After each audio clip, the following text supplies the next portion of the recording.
Assalamualaikum warahmatullahi wabarakatuh.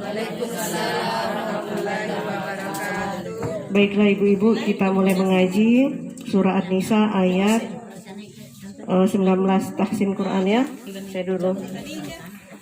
A'udzu billahi minasy syaithanir rajim.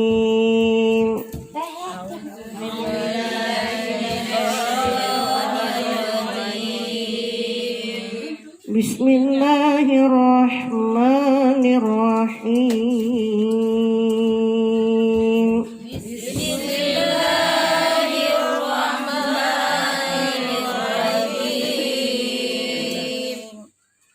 Ya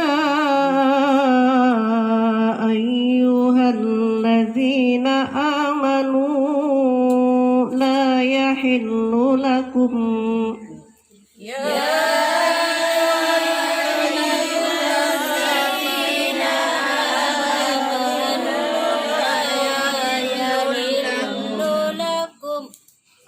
antarisun nisaa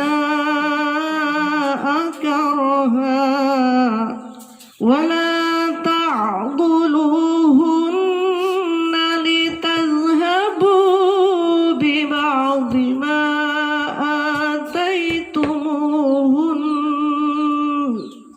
Begini kalau berhenti, ataitumuhun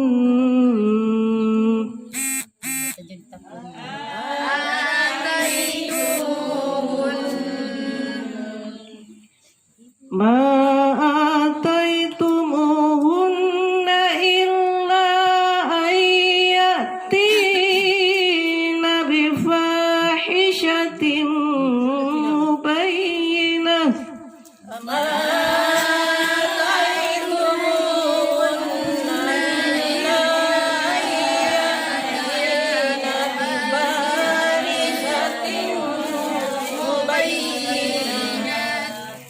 wa'ashiruhunna bil ma'ruf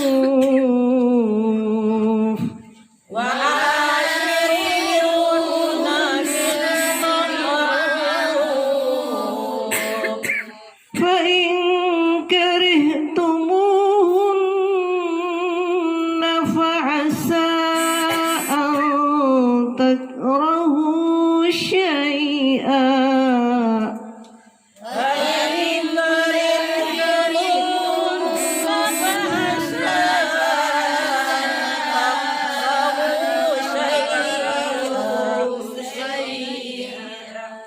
wa yaj'alallahu fihi khairan katsira.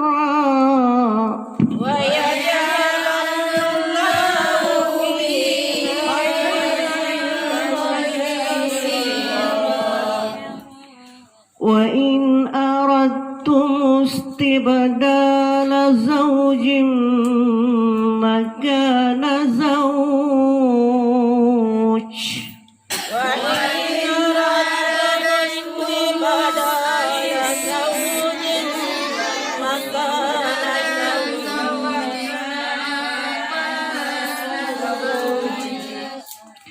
wa ataitum ihdahunna qintaran fala ta'khudhu minhu syai'an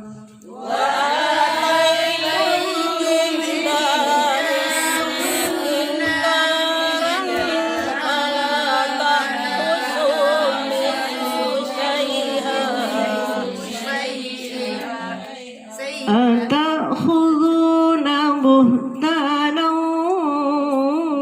wa ithman mubina.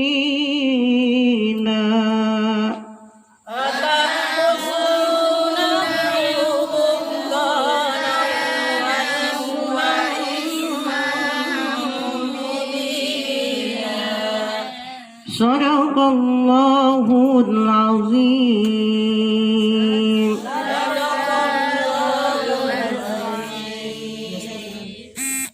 Ya baiklah ibu-ibu, pada sore hari ini kita akan membahas tentang surah Al-Baqarah ayat 221 mengenai larangan menikah dengan orang-orang musyrik yang tidak beriman ya.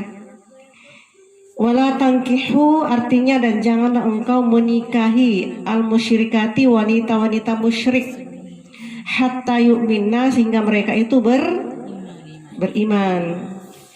Wala amatum mu'minatun walaupun dia itu seorang budak tapi mukmin khairum min musyrikatin lebih baik daripada orang musyrik, maksudnya perempuan musyrik. Walau a'jabatkum walaupun mereka itu menarik hatimu atau orangnya menarik gitu maksudnya orangnya menarik bagi kalian. Wala tunkihul musyrikina dan tidak dibolehkan dan janganlah engkau menikahi laki-laki musyrik hatta yu'minu sehingga mereka itu beriman. Wala abadun mu'minun seorang budak yang beriman khairum min musyrikin itu lebih baik dari seorang musyrik. Walau ajabakum walaupun mereka itu menarik atau takjub ya, membuat kamu takjub kepada mereka. Ulaika yad'una ilan nari sebab mereka itu adalah mengajak kepada neraka. Wallahu yad'u ilal jannah dan Allah mengajak kalian ke dalam surga. Wal maghfirah dan ampunan biiznihi dengan izinnya. Wa yubayyinu ayatihi dan demikianlah Allah menerangkan ayat-ayatnya linnasi untuk manusia la'allahum yatazakkarun agar kalian berzikir atau mengingat. Oke lah ibu-ibu sekalian, ayat ini merupakan ayat-ayat ahkam ya, ayat tentang hukum. Jadi ibu-ibu di sini sangat jelas sekali. Seandainya misalnya ada seorang yang musyrik, perempuan musyrik yang kemudian itu menarik hati kita, di sini jelas sekali bahwa tidak boleh menikah, apalagi perempuan ya, tidak boleh menikahi wanita musyrik walaupun mereka itu sangat menarik hatimu, dan kemudian sampai mereka beriman. Demikian juga sebaliknya, tidak boleh seorang laki-laki mukmin menikahi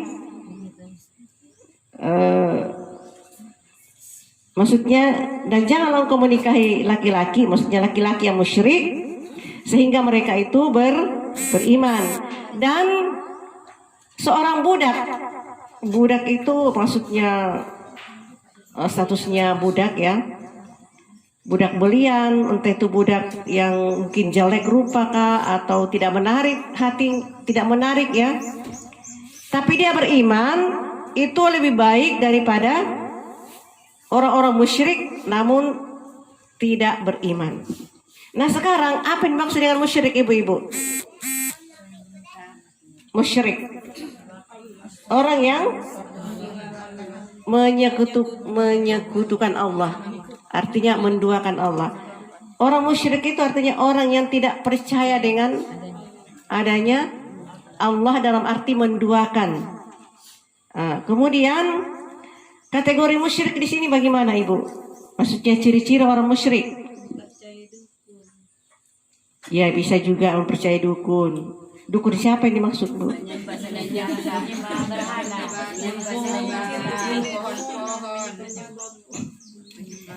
Sebenarnya musyrik di sini kalau dari tafsir yang kontemporer atau tafsir yang saat ini, musyrik itu ada beberapa macam. Musyrik yang pertama itu yang jelas musyrik itu adalah memang yang menyembah selain daripada Allah. Artinya dia menyekutukan Allah. Dia percaya bahwa Allah itu ada, tapi dia menyekutukan Allah, ya, menduakan Allah. Itu sudah maksudnya musyrik yang jelas sekali. Ya mungkin ada juga yang pergi percaya misalnya ke pohon tertentu memiliki kekuatan tertentu, itu kan juga musyrik ya. Tapi musyrik secara khafi, musyrik yang tersembunyi itu, ya segala apa yang kita sembah, segala apa yang dianggap kasugiran, gitu. Segala apa yang dianggap kasugiran, entah itu mungkin kita harta kah, jabatan kah, wanita kah, tahta, anak kita, atau apapun yang dibanggakan, itu sesungguhnya sudah termasuk musyrik, tapi musyrik khafi, tersembunyi ya. Nah, itu. Jadi kalau kita memang mau jelas-jelas mau masewa di Allah Ta'ala, kita hilangkan segala macam hal-hal yang bisa menghalangi diri kita untuk bisa sampai ke jalan Allah. Nah, jadi kalau kita masih mau boje-boje misalnya, masih ragu misalnya, itu juga berarti kita belum yakin pada Allah. Itu musyrik. Tapi yang di sini, yang dimaksud di sini musyrikatun, musyrik adalah yang jelas-jelas musyrik yang menyekutukan Allah. Jadi dalam fenomena saat ini, pernahkah kita melihat atau adakah di kampung kita ini yang menikah sama orang musyrik? Tidak pernah Jito. Tapi siapa tahu ya, ada ke depan ada kasus, mungkin besok-besok ada anak kita, cucu kita yang sudah pergi merantau misalnya, ketemu dengan seorang lelaki atau seorang perempuan yang menarik hati, tapi kemudian itu orang musyrik, maka itu adalah haram sampai ia beriman. Jadi kita memang harus berusaha untuk memproteksi atau menjaga iman kita, sehingga kita berusaha untuk menikah sama yang satu iman, seagama, satu Islam, gitu ya.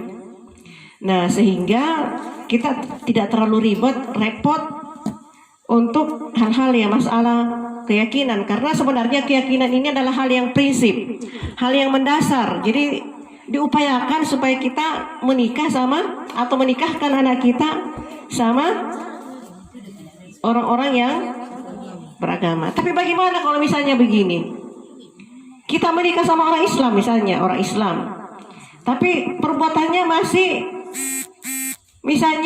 menyekutukan Allah. Misalnya pergi, ada orang yang penongo-nongo di sini, masih ada? Masih ada. Tidak ada di sini toh? Maksudnya di ruangan ini tidak ada midi? Oh, masih ada. Tidak ada kalau apa maksudnya penongo-nongo? Apa di penongo? Lada apa karen sangat nanti Jio?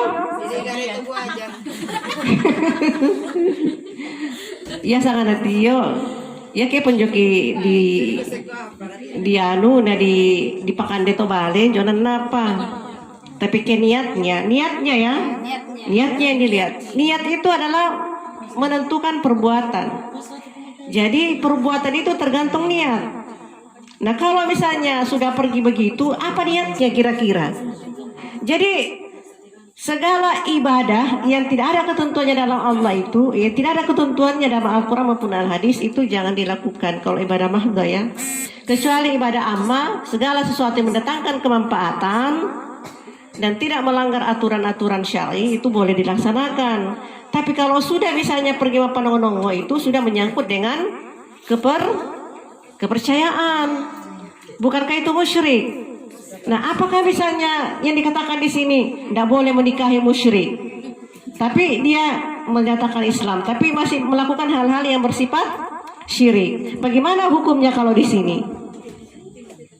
Nah, bagaimana Ibu? Kan yang kita pahami selama ini bahwa yang beda agama itu tidak boleh, memang tidak boleh ya.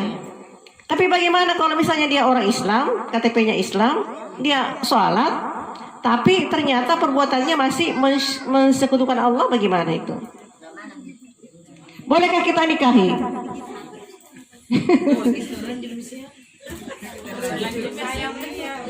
Terlanjur sayang. Terlanjur. Makan itu cintamu, cinta lo tape.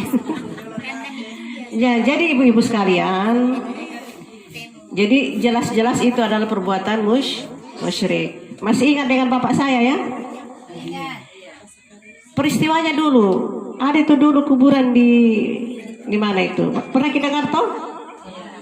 Ada kuburan dulu di Tungka yang ya nggak tahu buang siapa gitu ya. Ada 3 orang pemuda pergi buang di Sadan, di antara Sadan sini Kumadang sama Tungka perbatasannya, di situ udah buang. Oh, generasi sekarang tidak tahu ya. Generasi yang dulu masih ingat? Masih ada ingat ya? Iya. Pergi buang di Sadan. Akhirnya bapak saya masih kalolo. Ada 3 orang, 2 orang Tungka, 1 orang Lekong. Pergi buang, di situ orang datang di situ bawa makanan apa tuh? Diangai tobongi. Diangai koneran nanui. Tapi disuruh lari pergi di Lekong. Nah suruh lari ke di Lekong. Akhirnya tinggal terus di sana. Nah begitu Bu ya. Tadi ke kuburan bawa makanan. Ya? Oh iya. Baca-baca.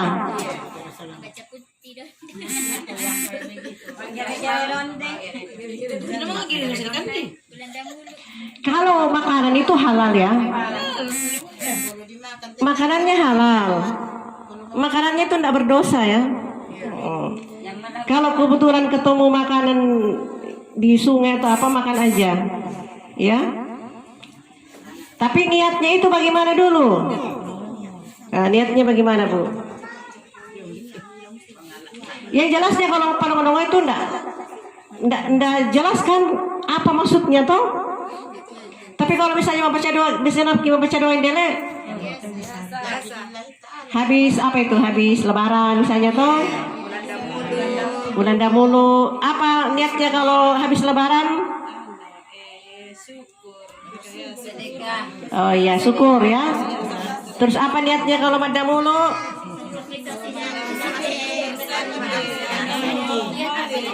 Bersyukur karena apa?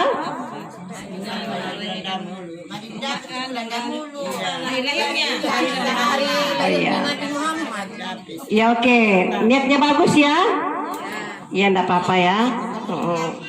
Kalau niatnya bagus, enggak apa-apa. Tapi ada juga sebenarnya sih yang melarang itu.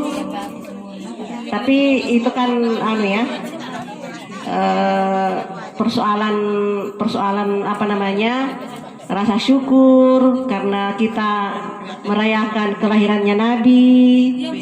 Enggak apa-apa gitu ya Bu ya. Masih ada di sini ya? Ya enggak apa-apa. Terus itu jika kalau pergi apa nongol-nongol apalagi di sini yang selain baca-baca apa? Syukuran karena selesai kita melaksanakan bulan puasa toh? Ya enggak apa-apa. Kan niatnya itu ya. Terus apa lagi Bu? Ya? Bukan, maksudnya yang biasa dilakukan di sini.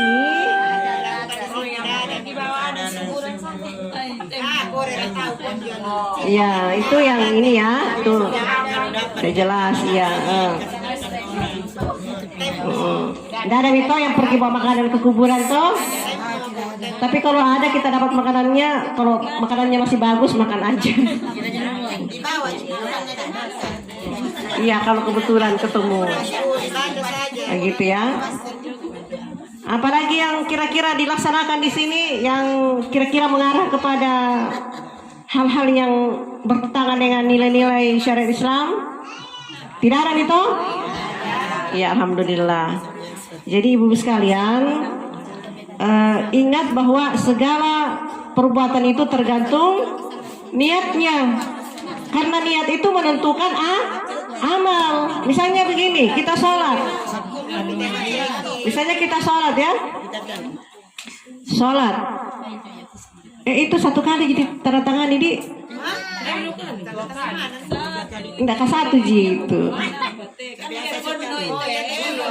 Iya, karena kebetulan rusak laptopku.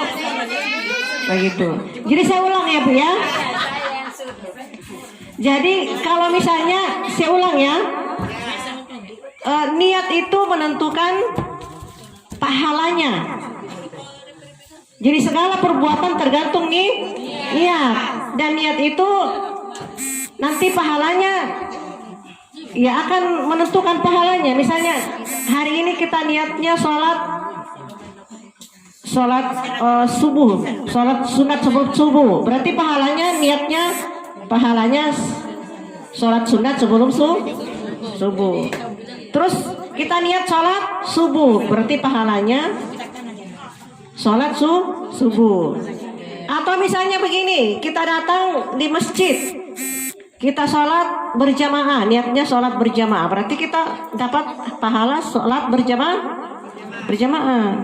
Tapi kalau ada yang sholatnya datang di masjid tapi dia sendiri sholat, dia tidak niatnya, tentu misalnya dia tidak sholat berjamaah, berarti niatnya tidak mendapatkan pahala sholat jamaah. Jadi niat itu sangat menentukan pahala ya. Jadi sebelum melakukan sesuatu harus jelas niatnya. Jangan sampai misalnya kita di sini misalnya ada orang menikah, niatnya sama si A, ternyata nikahnya sama si ini, salah niatnya itu. Jadi ingat ya, niat begini Bu ya, segala perbuatan itu ada 3 hal yang bisa dianggap sebagai menurut memenuhi syarat. Yang pertama adalah niat. Niatnya apa? Yang kedua, sesuaikan dengan caranya. Cara-caranya maksudnya sesuaikan dengan ketentuan-ketentuan Al-Quran maupun As-Sunnah. Kemudian yang ketiga, tujuannya apa? Nah, kalau misalnya niatnya bagus, caranya bagus, ada niatnya bagus tapi caranya tidak sesuai dengan sunnah, itu juga menyalahi, tidak sempurna ya. Nah, tujuannya apa? Tujuannya untuk apa? Segala sesuatu yang jelas niatnya, caranya bagus, dan tujuannya jelas, itu memenuhi syarat-syarat yang disesuaikan dengan Al-Quran maupun hadis. Begitu Bu ya. Kalau menyalahi 3 hal ini, maka itu adalah hal yang tidak dibenarkan. Paham ya? Assalamualaikum warahmatullahi wabarakatuh. Mantap. Luar biasa. Inilah Majelis Taklim Ar-Rahmah Dusun Kumadang. Hari ini pertemuan ke-7, hari ini tanggal 16 Agustus 2022 atau 18 Zulhijjah 1444 Hijriah. 18 Muharram 1444 Hijriah. Oke, demikian. Wassalamualaikum warahmatullahi wabarakatuh.